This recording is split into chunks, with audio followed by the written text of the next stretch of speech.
இறையேசுவில் பிரியமான சகோதர சகோதரிகளே, நமது ஆண்டவர் இயேசு கிறிஸ்துவனுடைய திருப்பெயரால் உங்களுக்கும் உங்கள் குடும்பத்தில் இருக்கிற அனைவருக்கும் அன்பும் சமாதானமும் மகிழ்ச்சியும் உண்டாவதாக. அன்புமிக்கவர்களே, ஜூலை மாதம் 11ஆம் தேதி தாயாம் திரு அவை புனித பெனடிக்ட் என்று சொல்லப்படுகிற புனித ஆசிர்வாதப்பர் அவருடைய நினைவு நாளை கொண்டாடுகிறது. அன்புமிக்கவர்களே, நர்சியா நகரத்தினுடைய புனித பெனடிக்ட் என்று கூட இவரை நம்மை அழைக்கலாம். அன்புமிக்கவர்களே, ஐரோப்பா முழுவதற்குமான தந்தை என்று அழைக்கப்படுகிற அளவுக்கு திருச்சபையினுடைய வரலாற்றில் மிகப்பெரிய ஒரு பங்காற்றி இருக்கிறார் இந்த புனித பெனடிக்ட். இவர் பிறந்தது இத்தாலி தேசத்தில் உம்ப்ரியா என்று சொல்லப்படுகிற ஒரு பகுதியில்.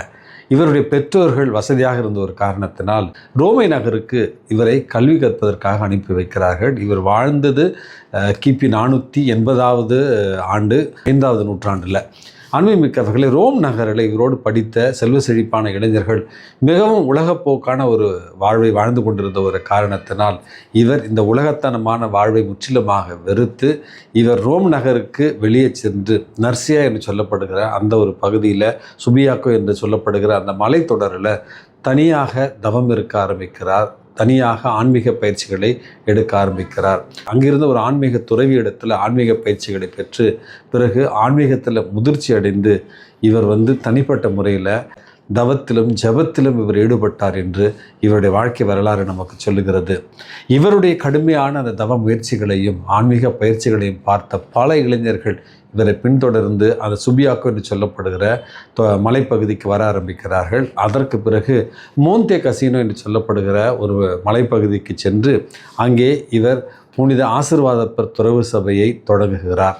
அன்புமிக்கவர்களே, இவர் தொடங்கிய அந்த துறவு சபை தான் இன்றைக்கு ஆசிர்வாதப்பர் துறவு சபையாக திருச்சபையுடைய வரலாற்றில் 50க்கும் மேற்பட்ட திருத்தந்தையர்களையும் 5000 புனிதர்களையும் 25,000த்திற்கு மேற்பட்ட ஆயர்களையும் உருவாக்கிய துறவு சபை என்றால் நிச்சயமாக நான் சொல்வது மிகையாகாது. அன்புமிக்கவர்களே, இவர் துறவு சபைக்காக எழுதிய த ரூல் என்று சொல்லப்படுகிற அந்த புத்தகம்தான், அந்த ஒழுங்கு புத்தகம்தான் இன்றைக்கு கத்தோலிக்க திரு அவையில் இருக்கிற அனைத்து துறவு சபைகளுக்கும் முன்னோடி என்று நம்ம சொல்லலாம்.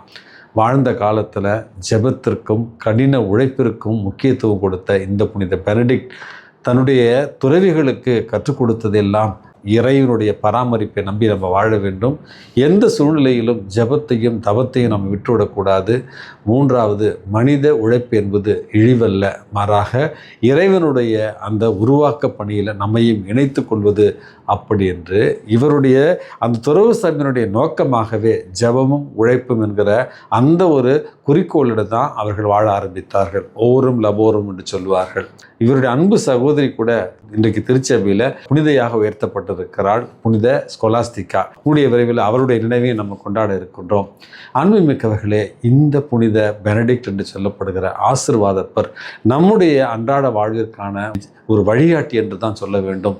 கடவுளை நம்பிய ஒரு வாழ்வு, கடினப்பட்டு உழைக்கிற ஒரு வாழ்வு, ஜபத்தில் இறைவனோடு ஒன்றித்திருக்கிற அந்த ஒரு வாழ்வு தான் நம்மை புனித நிலைக்கு உயர்த்தும் என்பதையும் இவர் வழியாக நம்ம கற்றுக்கொள்ளலாம். பல நேரங்களில் இவருடைய அந்த துறவு பயிற்சியில் கடுமையான பயிற்சிகள் இருந்த ஒரு காரணத்தினால் இவரிடம் துறவியாக சேர்ந்த ஒரு இளைஞனே இவருடைய உணவில் விஷம் கலந்ததாகவும் அதன் மீது சிலுவை அடையாளம் வரைந்து உண்ட பிறகு அந்த விஷம் கூட முறிந்து விட்டது அப்படி என்று சொல்லுவார்கள். நாமும் புனித ஆசிர்வாதப்பரை போல ஒரு புனிதமான வாழ்வு வாழ்ந்திட இவருடைய பரிந்துரையை இன்றைக்கு நம்ம மன்றாடி ஜெபிப்போம்.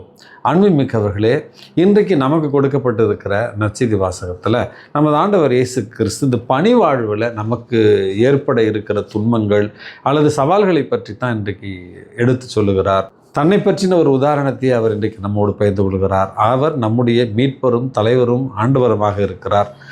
அவரையே இந்த உலகம் வெறுத்தது, அவரையே இந்த உலகம் புறக்கணித்தது, அவருக்கே இந்த உலகம் பல்வேறு துன்பங்களை கொடுத்தது என்பது தான் வரலாற்று உண்மை.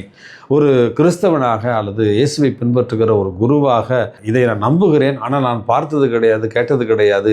இயேசு துன்பப்பட்டது, இயேசுவை மக்கள் ஒதுக்கியது, இயேசுவை மக்கள் வெறுத்தது, அல்லது இயேசுவுக்கு எதிராக மக்கள் முணுமுணுத்தது, அல்லது அவரை பற்றின தவறான விமர்சனங்களை வைத்ததெல்லாம் ஏதோ கதைகள் அல்ல, விவிலியத்தில் அவைகள் நமக்காக கொடுக்கப்பட்டிருக்கின்றன. காரணம், இயேசு உண்மையாகவே ஒரு மனிதனாக பாவத்தை தவிர அனைத்திலும் நம்மை போலவே வாழ்ந்தார் என்பது தான் வரலாற்று உண்மை.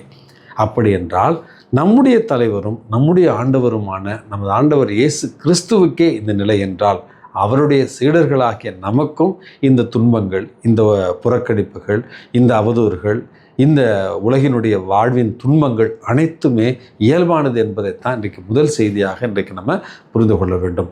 இந்த துன்பங்கள், இந்த சவால்கள், இந்த புறக்கணிப்புகள் இயல்பானது தான், ஒரு சீடத்துவத்திற்கு இயல்பானது தான் அப்படி என்று சொல்லுகிற நமது ஆண்டவர் இயேசு கிறிஸ்து அதனுடைய 2வது பகுதியில் இறைவனுடைய பராமரிப்பு இருக்கின்றது, இறைவனுடைய பிரசன்னம் நம்மோடு இருக்கின்றது. காரணம், ஒரு பறவையையும் அல்லது ஒரு இயற்கையையும் இறைவன் இவ்வளவு அழகாக நேர்த்தியாக பராமரிக்கிறார் என்றால், இறைவன் திருமுன்னிலையில் நீங்கள் பேறு பெற்றவர்கள், அவருடைய பார்வையில் நீங்கள் மிகப்பெரியவர்கள், உயர்ந்தவர்கள். ஆதலால் ஒரு சிட்டுக்குருவியை பராமரிப்பது போல அவர் உங்களையும் பராமரிப்பார். உங்கள் தலைமுடிகள் கூட எண்ணப்பட்டிருக்கின்றன. அந்த அளவுக்கு துல்லியமாக அல்லது நுணுக்கமாக இறைவன் உங்கள் மீது அன்பு வைத்திருக்கிறார் என்கிற 2வது செய்தியைத்தான் நமது ஆண்டவர் இயேசு கிறிஸ்து தருகிறார். இறை பராமரிப்பு, இறை பிரசன்னம் உங்களுடைய சீடத்துவ வாழ்க்கையில் நிச்சயமாக இருக்கும் என்பதற்கான சான்று. சமீபத்தில் வெனிசுவேலா நாட்டில் ஒரு மிகப்பெரிய நிலநடுக்கம் ஏற்பட்டது. பல ஆயிரக்கணக்கான மக்கள் இதில் இறந்து போனார்கள்.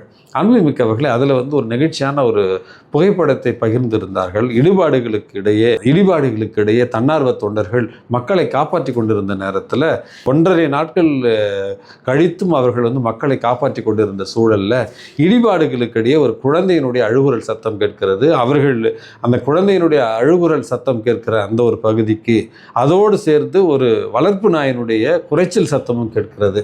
அந்த இடத்திற்கு அவர்கள் சென்ற நேரத்தில் ஒரு சிறு குழந்தை 2-3 வயது தான் இருக்கும். அந்த குழந்தை இடிபாடுகளுக்கு இடையே இருக்கிறது. அந்த குழந்தைக்கு மேலாக அந்த குடும்பத்தினுடைய வளர்ப்பு நாய் அந்த குழந்தையை 1.5 நாட்களாக பாதுகாத்து பராமரித்து கொண்டிருக்கிறது. அந்த தன்னார்வ தொண்டர்கள் வருகிற நேரத்தில் முதலில் சந்தேகம், இவர்கள் காப்பாற்றத்தான் வருகிறார்களா என்பதை உறுதி செய்த பிறகு தான் அந்த வளர்ப்பு நாய் அந்த குழந்தையை தீயணைப்பு வீரர்களிடத்திலும் அது ஒப்படைத்து பிறகு அது கடைசியில் தான் அந்த வளர்ப்பு நாய் வெளியே வருகிறது. அன்புமிக்கவர்களே, நாம் நாய்தானே அப்படின்னு நினைக்கின்ற ஒரு வளர்ப்பு நாய்க்கு நம் மீது இருக்கிற அந்த பரிவு, இந்த பாசம் நம்முடைய கடவுளுக்கு இருக்காதா என்பது தான் முதலாவது ஒரு கேள்வி. அடுத்தது, ஒரு வளர்ப்பு நாயை பயன்படுத்தியாவது இறைவன் நம்மை பாதுகாப்பார், நம்மை பராமரிக்க வேண்டும் என்று, பாதுகாக்க வேண்டும் என்று அவருடைய சித்தமாக இருந்தால் எப்படி ஆகிலும் நம்மை அவர் பாதுகாப்பார், பராமரிப்பார், அவருடைய பிரசன்னம் நம்மை வழிநடத்தும் என்கிற இந்த ஒரு செய்தியையும் இன்றைய நற்செய்தி வாசகம் நமக்கு தெளிவாக தருகிறது. எத்துணை துன்பங்கள் வந்தாலும், எத்துணை தடைகள் வந்தாலும், எத்தனை விமர்சனங்கள் வந்தாலும், எவ்வளவு புறக்கணிப்புகள் வந்தாலும், இயேசுவை போல இன்றைக்கு நாம் நினைவு கூறுகிற புனித பெனடிக்ட் என்று சொல்லப்படுகிற ஆசீர்வாதப்பரை போல விசுவாசத்தில் நிலைத்து நின்று இயேசுவின் சாட்சிகளாய் ஒவ்வொரு நாளும் வாழ்ந்திடுவோம். எல்லாம் வல்ல இறைவன், தந்தை, மகன், தூய ஆவி உங்களையும் உங்கள் குடும்பத்தில் இருக்கிற அனைவரையும் நிறைவாக ஆசீர்வதித்து பாதுகாத்து வழிநடத்துவாராக. ஆமேன்.